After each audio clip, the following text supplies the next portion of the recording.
Donc là, on a deux nouveaux bas de ligne pour la pêche spécialement au feeder, particulièrement aux méthodes feeder.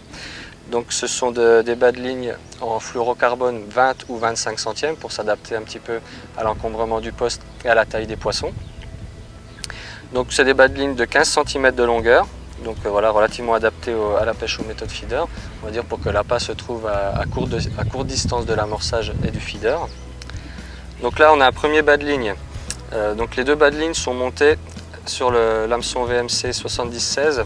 Donc c'est un hameçon spécialement développé pour les pêches au feeder, au pelet et au feeder. Donc on a un œillet renversé. En fait c'est dans l'idée d'aligner le montage entre le bas de ligne et l'hameçon.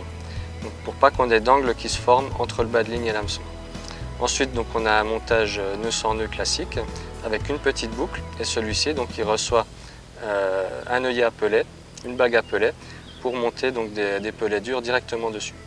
Donc là on va avoir deux tailles de pelets pour s'adapter voilà, aux échages courants en carpodrome 6, 8, 10 mm. Donc là je vais vous montrer la façon dont on èche un pelet ou un dumbbell sur un élastique.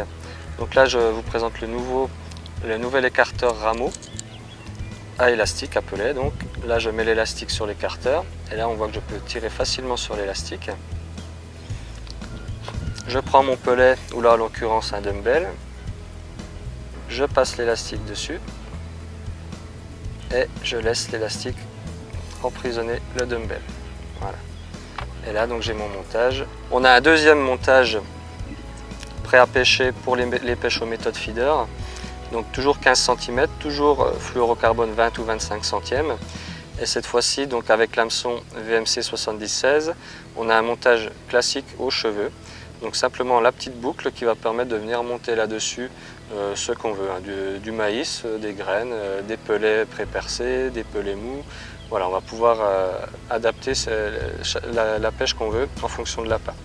Donc voilà, avec ces deux montages spécifiques pour les pêches aux méthodes feeder, donc on va pouvoir utiliser tous les appâts qu'on utilise aujourd'hui en carpodrome.